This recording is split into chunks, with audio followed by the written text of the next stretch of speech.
The weirdest unsolved mystery. That one where a guy is driving down the road and is overtaken by a car that loses control, flips and goes into some deep undergrowth. The guy calls the cops, who turn up and find the wrecked car with a dead guy at the wheel. The problem is, they discovered that the car had been there for at least 3 years and the body was just skeletal remains. No other car was found. This reminds of the one where a forest ranger witnessed a murder take place, heard the gunshot and the guy digging a grave. He was scared stiff and waited for the guy to leave. Called his fellow rangers and they dug up a skeleton that's been there for several years at least. I think I saw it on Reddit before, not sure if it was true or the guy made it up. Lars Mittenk. Guy goes on a ski vacation, bumps his head hard enough to warrant a doctor's visit, gets diagnosed with a ruptured eardrum, which he takes care of for a couple of days with an antibiotic. He's due to fly home, but while in the airport, he's spotted by the security cameras full on sprinting out of the airport with his luggage. He goes missing after that. I'm pretty sure it was mental issues that came from bashing his head, and he got full on paranoid and ran away from his enemies. Other theories are that he was involved in drug smuggling, so he ran when he had the chance. Another theory is that he was the target of black market organ harvesting, young guy with good organs and a tourist, yup, as he sees the airport doctor before boarding his plane home and the doctor advised him not to fly. Sounds a lot like the guy who went missing while skiing in New York this year. Said he was going to take one more run at the end of the day, and disappeared. His car was still in the parking lot with his ID in it. 6 days later he turns up in California still wearing his ski clothes and not sure how he got there. The Green Children of Woolpit. It's from the 12th century. 2 green-skinned children appeared at the bottom of a wolf trap near a town. They spoke no known language and would eat nothing but peas still in the pod. They were a boy and a girl. Eventually the boy died, but the girl flourished and learned English. She claimed that they had come from somewhere underground called St. Martin where the sun never shone. The wife of Scientology leader David Miscavige has not been seen in 11 years. The church insists that she's just too busy to make public appearances, but former member Leah Remini has filed a missing person report for her. Some say she's straight up dead. The abduction of Zygmunt Adamski. Seriously scary dude went missing for I think 2 days and was found dropped on top of a pile of coal with the unidentifiable gel-like substance and his clothes on completely wrong, like whoever redressed him didn't know how to put on clothes. Still unexplained to this day. I can only imagine an alien telling his buddy, "I told you we should have taken a picture before disassembling it." The monarch butterfly migrates to Mexico and back every year, starting from as far north as Canada. During the year there are a full 4 generations of butterflies that live and die during the journey. Upon returning back from Mexico, the butterfly manages to find the same trees its relatives started out at despite never having been there. I read somewhere once that the butterflies fly around one of the Great Lakes rather than fly over it. Geological records show that there was once a mountain there, and scientists theorize that they are flying around the lake because they are following the same path as their ancestors. Late to the party here, but I have one. In my college's town, there was a freshman a few years ago who went missing. He was found beaten to death in an industrial park. The last time his friends saw him, they were all party hopping. His last tweet was something like, "Someone pick us up, we're gonna die." No one has come forward, no leads have been found. Disappearance of flight MH370. Langoliers, man. Not even once. Tears paper into ribbons. My aunt, who was also my godmother, disappeared while running in broad daylight 32 years ago. Never found a trace of her, except her car left at the running trail.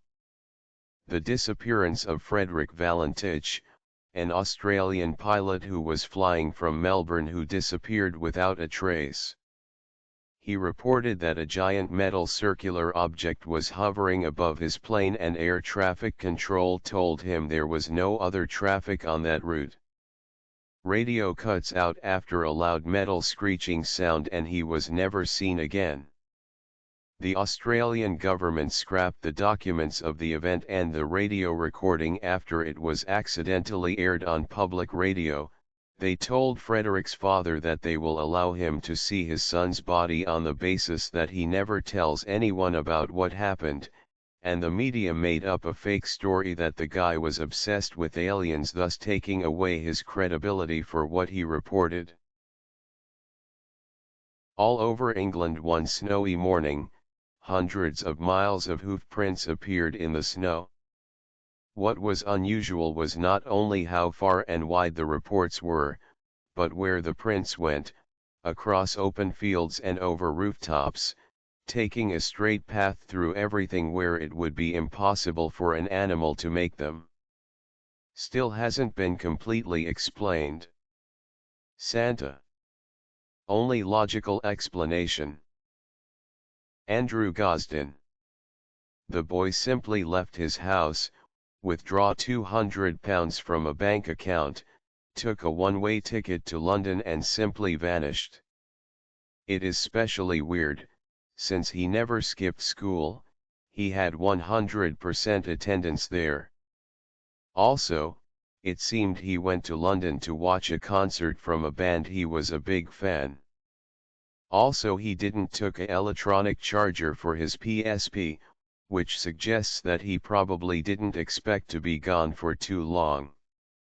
My personal theory is that he met some creepy guy online or in person, who probably used his love for the band to lure him to London, probably said something like, "Don't worry about a return ticket, I will take you back home."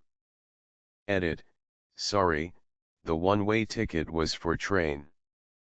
It was pound not dollar. Sorry if I left anyone confused. The Dancing Plague of 1518. The gist of the story is that in the modern era an unknown woman entered a village and started dancing in front of the residents of the village with no music backing her, she just suddenly started dancing. Days passed and she was still going.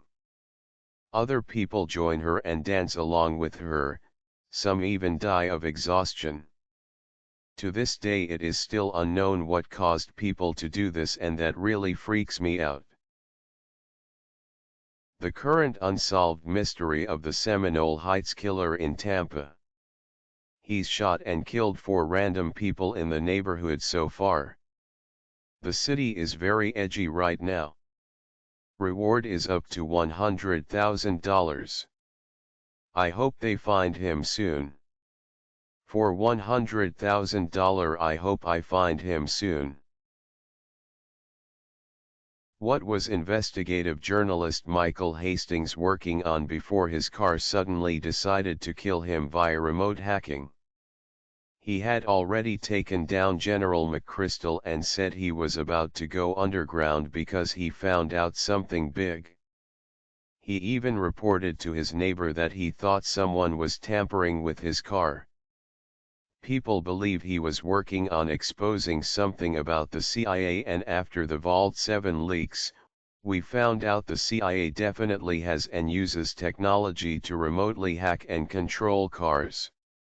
So what did Hastings find out that got him killed? The murder of Amber Tuckero. She was killed in Canada after trying to hitchhike her into town, presumably by the man who picked her up. You can hear him speak in the video too. They actually have the last call recorded. Just search on YouTube Amber Tuckero. The whole thing is disturbing, especially when you factor in she knew something wasn't right. It's disturbing. Well, I am late and this will probably be overseen, but whatever.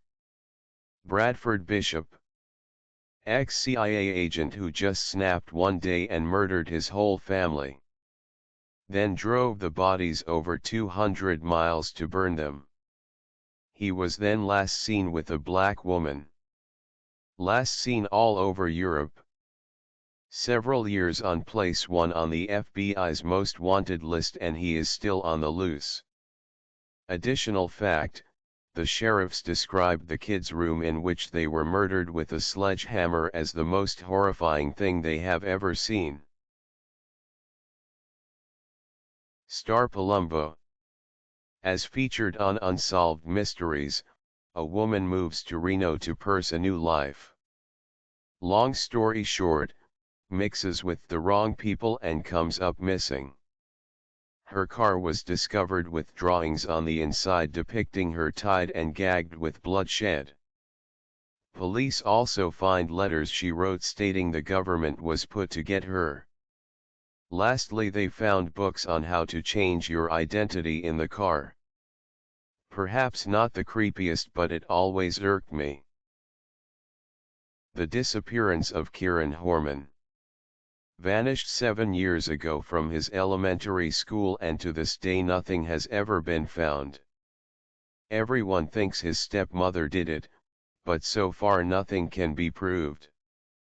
Kieran's mother hasn't given up hope yet, and every morning at 4 a.m. on the dot she posts a photo of him on the Facebook page dedicated to finding him. The disappearance of Hale Boggs, Majority Leader in the U.S. House of Representatives from New Orleans, member of the Warren Commission, and Nick Begich, member of U.S. House from Alaska, disappeared without a trace in 1972 while flying in a light aircraft over Alaska. No wreckage was ever found. They were declared dead in 1973. 40+ years later there is still no trace of their aircraft.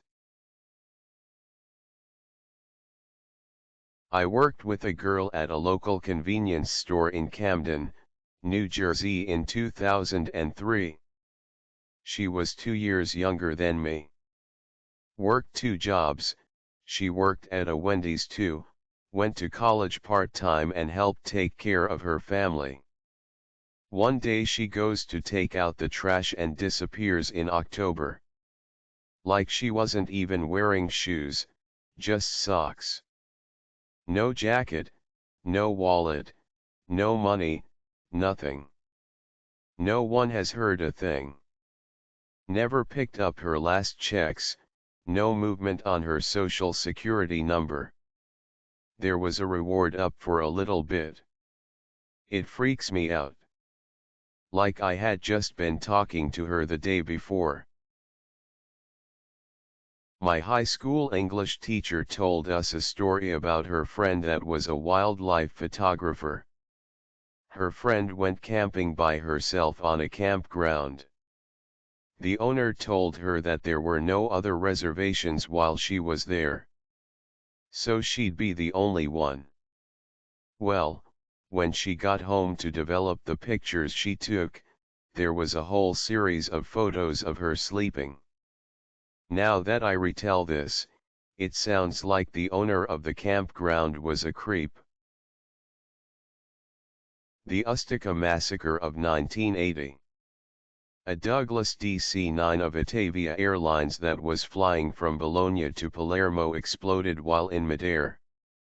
At first it was supposed to be some problem on board, like a structural problem of the plane or a bomb, but other researches pointed out an external cause to have destroyed the plane, like a rocket or collision with another plane. The most mysterious part was that most of the information that the families of the victims wanted to know, found themselves fighting against a rubber wall, where they could do nothing other than receive very vague answers, making the entire disaster even more mysterious, like an attack from a foreign country to kill, supposedly, a Libyan military person of importance, but no real answer has ever been found.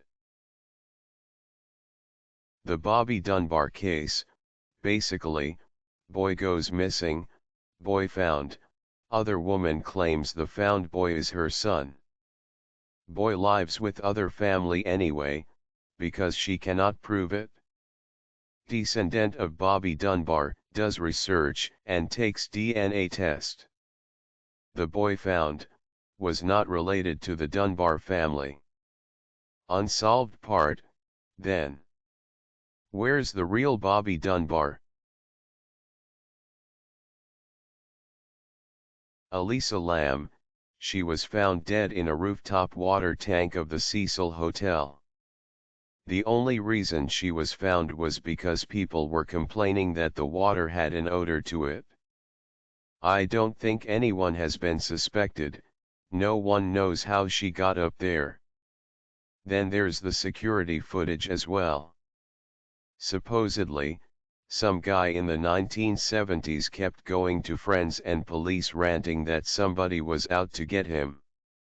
The last he was ever heard from was a call from a mobile phone.